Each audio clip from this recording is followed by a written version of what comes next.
Daniel 2. And in the 2nd year of the reign of Nebuchadnezzar, Nebuchadnezzar dreamed dreams, wherewith his spirit was troubled, and his sleep brake from him. Then the king commanded to call the magicians, and the astrologers, and the sorcerers, and the Chaldeans, for to shew the king his dreams. So they came and stood before the king. And the king said unto them, I have dreamed a dream, and my spirit was troubled to know the dream. Then spake the Chaldeans to the king in Syriac, O king, live forever, tell thy servants the dream, and we will shew the interpretation. The king answered and said to the Chaldeans, The thing is gone from me. If you will not make known unto me the dream, with the interpretation thereof, you shall be cut in pieces, and your houses shall be made a dunghill. But if you shew the dream, and the interpretation thereof, you shall receive of me gifts and rewards and great honor. Therefore shew me the dream, and the interpretation thereof. They answered again and said, Let the king tell his servants the dream, and we will shew the interpretation of it. The king answered and said, I know of certainty that you would gain the time, because you see the thing is gone from me. But if you will not make known unto me the dream, there is but one decree for you. For ye have prepared lying and corrupt words to speak before me, till the time be changed. Therefore tell me the dream, and I shall know that ye can shew me the interpretation thereof. The Chaldeans answered before the king, and said, There is not a man upon the earth that can shew the king's matter. Therefore there is no king, lord, nor ruler, that asked such things at any magician, or astrologer, or Chaldean.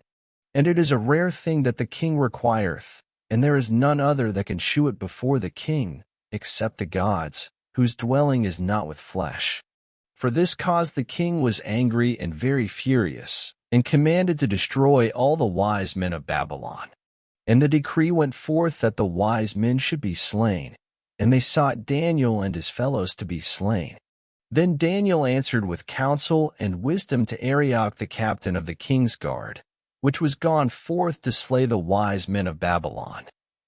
He answered and said to Arioch the king's captain, Why is the decree so hasty from the king? Then Arioch made the thing known to Daniel.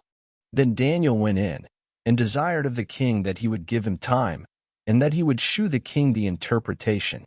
Then Daniel went to his house, and made the thing known to Hananiah, Mishael, and Azariah, his companions, that they would desire mercies of the God of heaven concerning this secret, that Daniel and his fellows should not perish with the rest of the wise men of Babylon. Then was the secret revealed unto Daniel in a night vision. Then Daniel blessed the God of heaven. Daniel answered and said, Blessed be the name of God forever and ever, for wisdom and might are his. And he changeth the times and the seasons. He removeth kings, and setteth up kings. He giveth wisdom unto the wise, and knowledge to them that know understanding. He revealeth the deep and secret things. He knoweth what is in the darkness, and the light dwelleth with him. I thank thee, and praise thee, O thou God of my fathers, who hast given me wisdom and might, and hast made known unto me now what we desired of thee. For thou hast now made known unto us the king's matter. Therefore Daniel went in unto Arioch, whom the king had ordained to destroy the wise men of Babylon. He went and said thus unto him, Destroy not the wise men of Babylon. Bring me in before the king, and I will shew unto the king the interpretation. Then Arioch brought in Daniel before the king in haste, and said thus unto him, I have found a man of the captives of Judah, that will make known unto the king the interpretation. The king answered and said to Daniel, whose name was Belteshazzar, Art thou able to make known unto me the dream which I have seen, and the interpretation thereof? Daniel answered in the presence of the king, and said, The secret which the king hath demanded cannot the wise men, the astrologers, the magicians, the soothsayers, shew unto the king.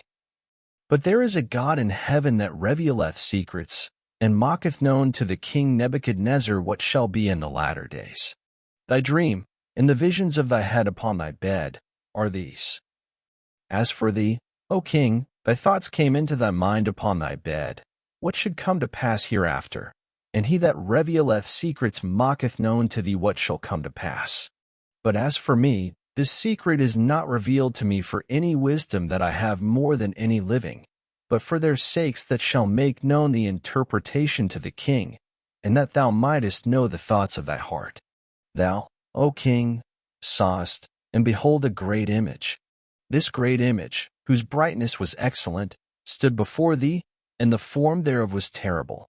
This image's head was of fine gold, his breast and his arms of silver, his belly and his thighs of brass, his legs of iron, his feet part of iron and part of clay.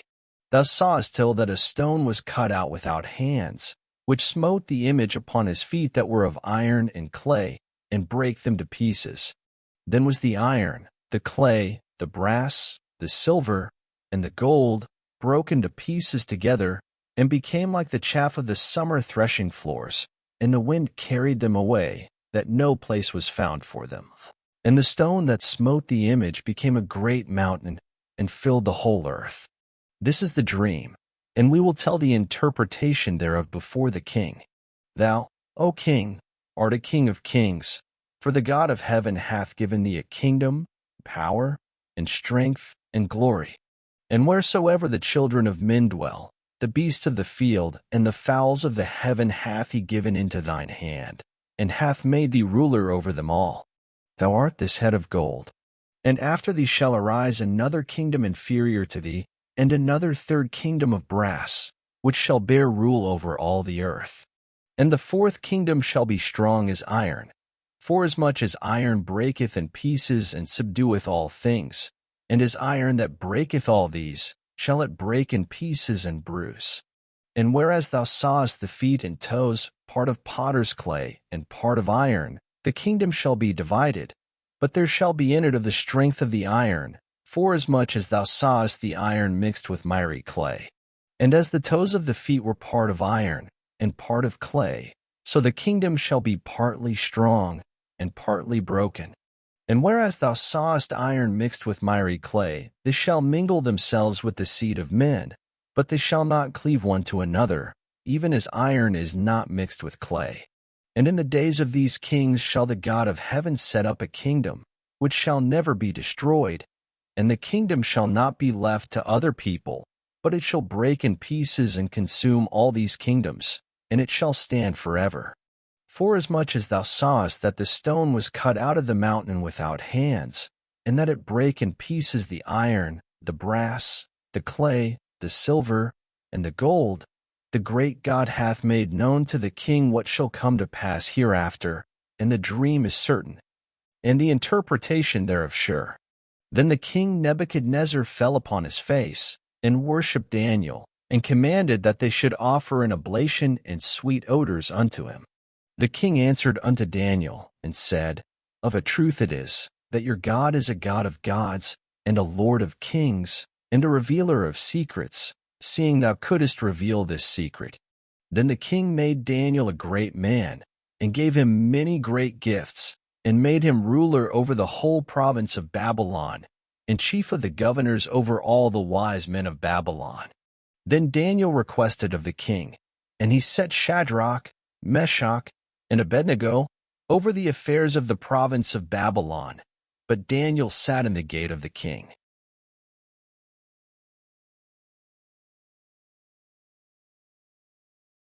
Thank you for listening. Up next, Daniel 3.